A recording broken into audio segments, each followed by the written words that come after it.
Oh, hi. Monday message. And in today's Monday message, I'll also do a reading for the collective on love and also on work and money.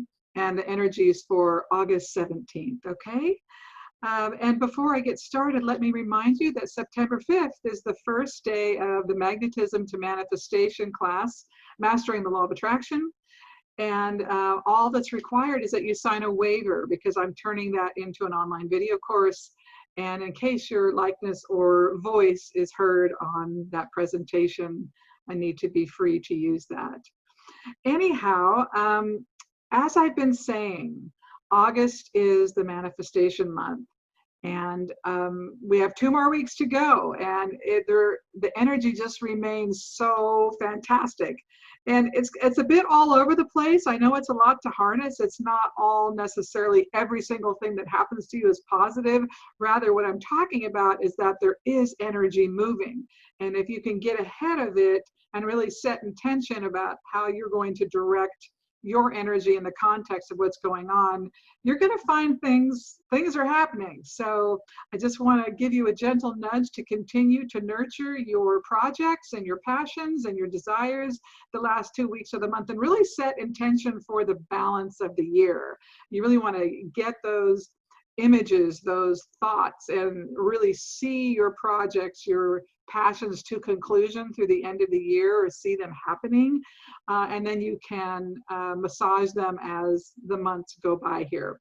And in a week or so, I'll do a reading for the balance of the year. But I just want to, there's so much happening right now. It's so potent. It's kind of difficult to do more than a couple weeks at a time right now, just to manage all the changing conditions. So, but for now, this week is fantastic. Next week is fantastic. Just get out there and make it happen. This is a great time, okay? So now I want to move on to the reading for the collective. And let me preface that by saying, if you have a question, feel free to email it to me. And if I get 50 questions, I obviously can't answer 50 questions, but it's interesting as a collective, many times we go through the same things. I can't tell you how many times on a radio show, you might have 10 callers in an hour, and 9 of them are going to ask the same question. It's pretty fascinating. So if you have a question, it will probably resonate with other people watching the video.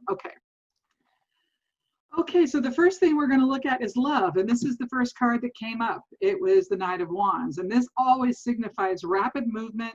It signifies someone coming in to take charge and make a declaration and really want to enter your life in a real way.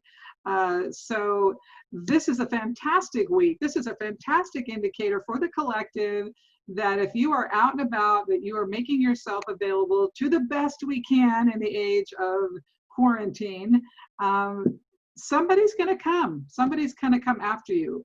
And this is a male or female card. It really doesn't matter your gender.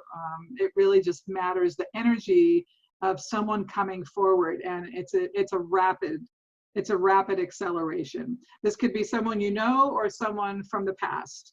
But it feels like new energy.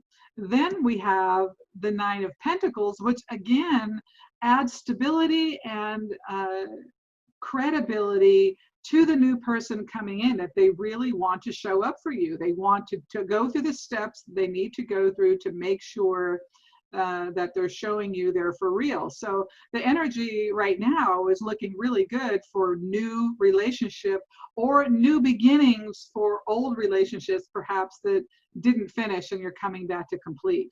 Now this is super exciting because we're ending with the Major Arcana card of the Fool, which is really the karmic conditions of the situation right now. And to me, this is all about risk, that it's a time to do things you've never done before.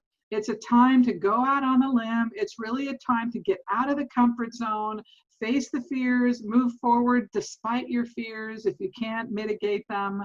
But that's what we're working on. I mean, in the age of COVID, it's been so much about doing things differently and getting out of the comfort zone and out of the box that we're typically in.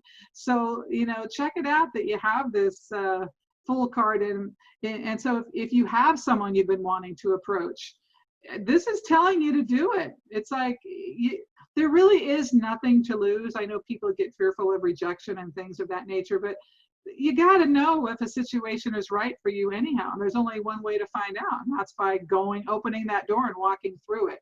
And if you've just thinking about getting out there and you haven't been out there in a while, again, this is telling you it's time. Do it, do it, do it. And all the indicators for this week are super positive. So love life is looking good.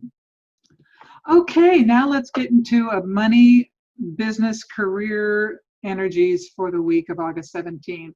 Okay, our first card I pulled was the Emperor. This is an awesome card in many respects. And we have two major arcana cards here. Let's always remember when we get the major arcana, we're talking about karmic situations. That means we're working through more than just our objective to get a job, to make money. So just know that there's other traits we're trying to develop in these processes. So first things first, when we see the Emperor, this talks to me about more of male energy, or what we think represents male energy in patriarchal cultures, such as the head of a company, or someone who has seniority over us, or a father, or a brother. But it's really just the male energy itself.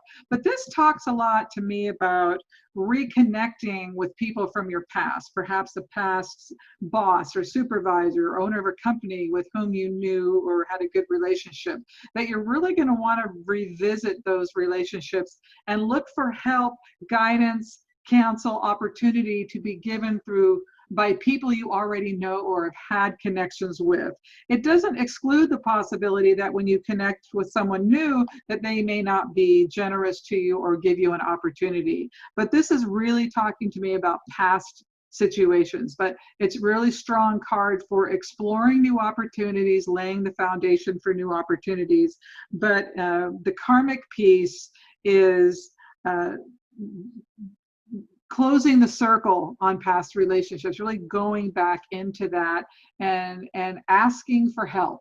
I guess that's what it's really is, asking for kind of help and allowing yourself to be helped. The second card we have here is the Lovers, and it's not given in the romantic sense of the word, even though we have two nude people here.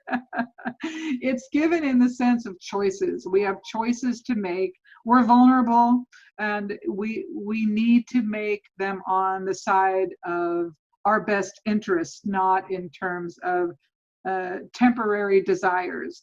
And sometimes when we're working karmic situations, we get so focused on, oh, I need the money, oh, I need the job. We forget the personal development piece that the universe is trying to get us to do. So make sure you're choosing from a place of authenticity, and that your goal is inclusive of your total being, not just your objective goal. But again, this also references relationships. So again, it highlights networking. I mean, the Emperor and the Lovers in this context is highlighting networking and talking to people that you know or that you may be introduced to, but especially people from your past. And this is what's very exciting to me, this Nine of Wands. And this is such a telling card. You know, wands always talk about moving energy. You know, you look at this dude here and he's bandaged up. You know, you've been fighting a good fight. Perhaps you don't see the results, but you certainly have accumulated a lot of expertise, goodwill, and wisdom. So you're coming armed for bear, as we would say in the old days. And it looks like you're going to acquire something. He's acquired a staff, and you'll either be offered something or a new opportunity is going to come about. And it's hard. It's come through hard work and hard earned. So again, this is a really fruitful week. A lot of energies. Make sure you're networking, dipping into the past if that's necessary, choosing from a place of authenticity, and then nurture that opportunity when it comes forward. Okay? I hope that's helpful to you.